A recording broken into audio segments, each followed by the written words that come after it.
मधुबन जंगल में टूनी चिड़िया अपने बेटे टुनटुन के साथ रहा करती थी। टूनी एक बहुत ही मेहनती और ईमानदार चिड़िया थी। वो जंगल में सब्जियां उगाया करती थी और उन सब्जियों को जंगल के दूसरे पक्षियों को बेचा करती थी। इस तरह वो अपना और टुनटुन का लालन पालन कर रही थी। वहीं दूसरी ओर दूसरे जंगल में भूरा चील और कल्लू कौआ दो दोस्त थे जो बहुत ही ज़्यादा दुष्ट, निठल्ले और नाकारे थे। वो लोग नन्ही चिड़िया को परेशान करके और मज़े लिया करते थे। एक दिन कल्लू भूरे से कहता है, अरे भूरे, अब तो यहाँ पे सबको परेशान कर कर के थक गए हैं और वो लोग भी हमसे परेशान होकर थक गए हैं। अब मज़ा नहीं आता, क्या कहते हो? चलो कल्लू, हम लोग दूसरे जंगल चलते हैं, मधुबन जंगल, आओ। वो दोनों और मज़े लेने के लिए मधुबन जंगल की तरफ चले जाते हैं। वहाँ दो नन्हे पंछी दिन भर थक कर हार कर और अपने लिए अनाज लेकर पानी पीने आए थे। कल्लू पहुँचकर बोलता है, ला ला छोटी चिड़िया, अब ये सब कुछ खाना वाना हमें दे दे। जा तू वैसे भी बहुत थक गई है, अब ये अनाज का बोझ हम उठा लेंगे। हा हा हा हा, ला, हमारे लिए तूने दिन भर मेहनत की है। नहीं नहीं, ये खाना हम अपने बच्चों के लिए लाए हैं। हमने दिन भर मेहनत से इस खाने को जुटाया है, तुम ये खाना मत लो। हमने इसे अपने बच्चों को देना है, वे भूखे हैं। देख, तू अगर हमें ये खाना नहीं देगी तो ये भूरा चील अभी तेरे बच्चों को खा जाएगा। चल जल्दी से खाना दे। इतने में ही टूनी वहाँ पर पानी पीने आती है। तुम लोग इन नन्हे पंछियों को क्यों डरा रहे हो और क्यों इनसे खाना छीन रहे हो? भूख लगी है तो खुद जाकर लाओ खाना और उसे खाओ। इन नन्हे पंछियों को खाना मांग कर और इस तरह डरा कर तुम ये बहुत गलत काम कर रहे हो। ये मत करो, तुम अगर ये करोगे तो मैं राजा जी से तुम लोगों की शिकायत करूँगी और उसके बाद वो तुम लोगों को सज़ा देंगे, तब समझ में आएगा। इस तरह अपने आकार की धौंस हमें मत दिखाओ। चलो जाओ यहाँ से, मेहनत करो और तब कुछ खाने को लाओ। इस तरह से नन्हे पंछियों की मेहनत पर पानी फेरने का तुम्हें कोई हक नहीं है। टूनी की बात सुनकर और राजा जी के डर से वो दोनों वहाँ से चले जाते हैं। टूनी को नन्ही चिड़िया धन्यवाद देती है। तब टूनी उन्हें कहती है, देखो, अपने आकार के कारण तुम्हें किसी से डरने की ज़रूरत नहीं है। तुम्हारा जितना भी मेहनत का खाना है वह सब तुम्हारा और तुम्हारे बच्चों का है, उस पर किसी और का अधिकार नहीं हो सकता है। इस टूनी चिड़िया को तो सबक सिखाना पड़ेगा। राजा जी की धौंस दिखा रही है, सही मौका आने पर उसे अच्छा सबक सिखाएंगे, तब उसे समझ में आएगा हमसे पंगा लेने का नतीजा।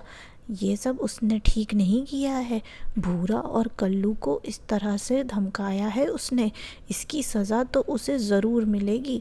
ऐसे ही नहीं बच सकती हम लोगों से। बड़ी आई दूसरों की रखवाली। अब हमें कुछ और करना पड़ेगा। चलो कुछ और शिकार ढूंढते हैं कल्लू, आओ। टूनी अपने दुकान पर थी, तभी राजा जी का सेवक वहाँ आता है और कहता है, राजा जी ने सारे पंछियों को सभा में बुलाया है, उनके पास कोई बहुत ही ज़रूरी सूचना है, सब आओ। सारे पंछी राजा जी की सभा में पहुँचते हैं। देखो प्रजाजनों, मुझे मेरे मौसम विभाग से पता चला है कि इस जंगल में बहुत ही भारी बारिश और तूफ़ान आने वाला है। वह 6 से 7 दिनों तक रहेगा। मेरा कहना है कि आप लोग अपने अपने घोंसलों को मजबूत कर लो और 6 से 7 दिनों तक का खाना जमा कर लो, ताकि आप लोगों को बारिश में कोई परेशानी ना हो। घोंसला मजबूत रहने से आप लोग सुरक्षित रहोगे और खाना जमा करके रखने से आप लोगों को बारिश में निकल कर जाना नहीं पड़ेगा। मुझे अभी पड़ोस के जंगल जाना है और मैं कुछ दिन वहीं रहूँगा।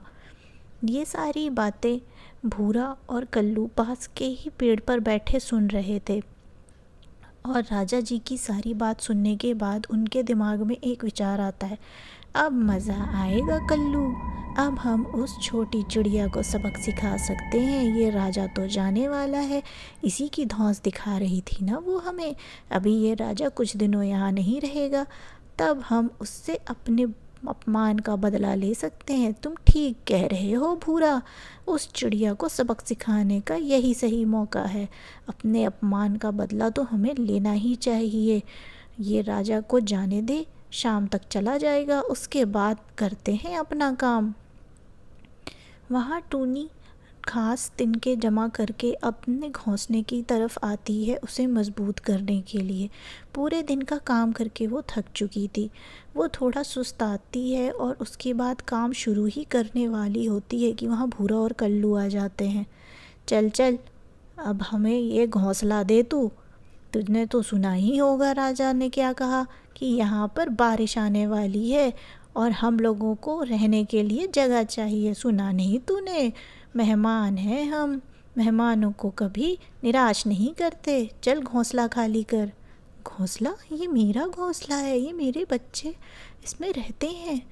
तुम कुछ और जगह ढूंढ लो। तुम्हें अगर छुपना है या जगह चाहिए तुम मेरा घोंसला मत लो। हम लोग कहाँ जाएंगे? ये क्या बात होती है कि तुम मेरे घोंसले की तरफ आए हो?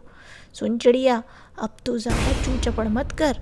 ज़्यादा बोलेगी तो तेरे बच्चे को यहीं काट डालेंगे और राजा भी बचाने नहीं आएगा, क्योंकि वो शहर से जा चुका है। हमें पता है, वो जंगल से जा चुका है। अब तुझे कौन बचाएगा चिड़िया? चल चल, ये घोंसला खाली कर। तुम इस तरह मेरे बच्चे के ऊपर खंजर रखकर मुझे धमका रहे हो, ये बहुत गलत है। अपने बच्चे के लिए मैं ये घोंसला खाली कर दूंगी, लेकिन याद रखो भगवान ये सब कुछ देख रहा है, वो तुम्हें कभी माफ़ नहीं करेगा। इतने मुश्किल समय में तुम मुझे और मेरे बच्चे को यहाँ से निकाल। चल चल, ज़्यादा ज्ञान मत दे और निकल यहाँ से। अब हमें सुस्ताना है, भाग। टूनी बड़े दुखी मन से अपने बच्चे को लेकर कुछ ढूंढने लगती है जहाँ छुप सके। उसे एक गुफा मिलती है, वो उसमें ले जाकर अपने बच्चे को रखती है। अब मैं क्या करूँ? कहाँ जाऊँ? किससे मदद मांगूँ?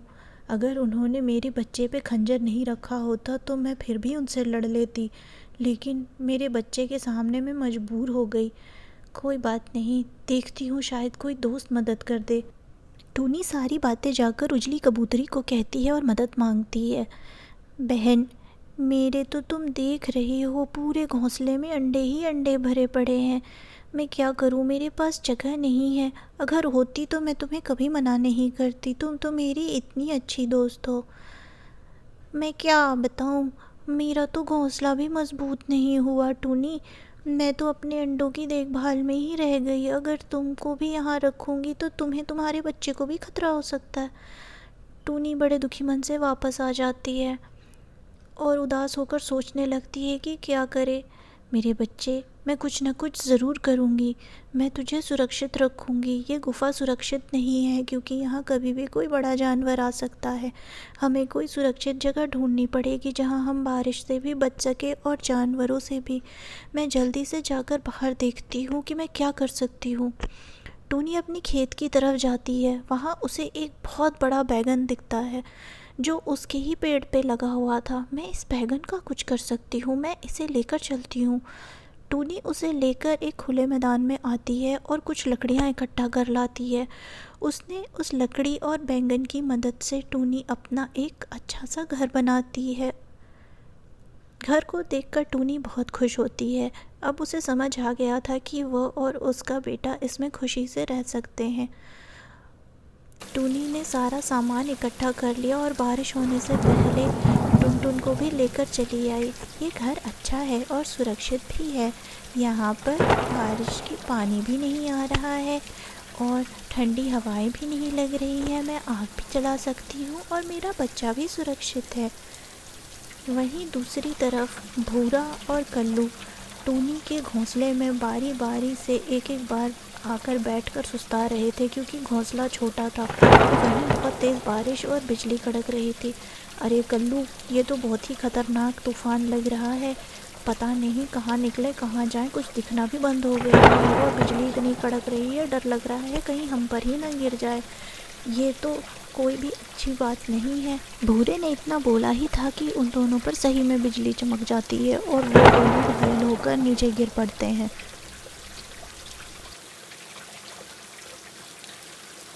सुबह सुबह बारिश बंद होती है और टूनी अपने खेत का मुआयना करने के लिए निकलती है।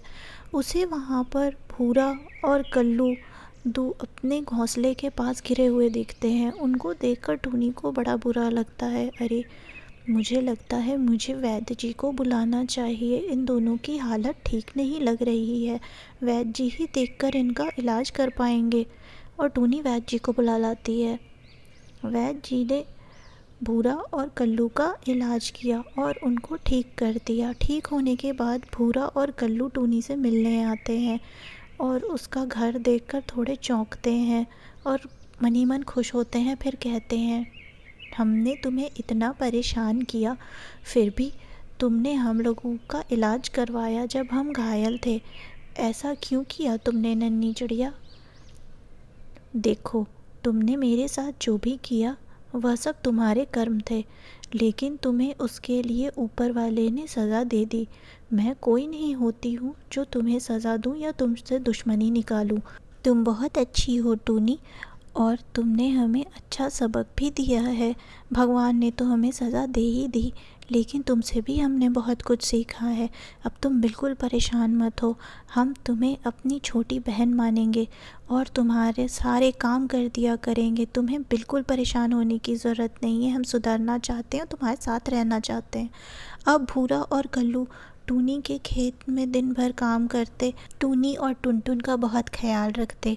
उन्होंने टूनी और टुनटुन के लिए एक मज़बूत घर बना कर दिया। अब टूनी सिर्फ अपनी दुकान पर सब्जियां बेचा करती और आराम से घर जाकर टुनटुन के साथ समय बिताया करती। अगर आपको ये कहानी पसंद आई तो कृपया हमारे वीडियो को लाइक करें, चैनल को सब्सक्राइब करें और बेल आइकन भी अवश्य दबाएं। धन्यवाद।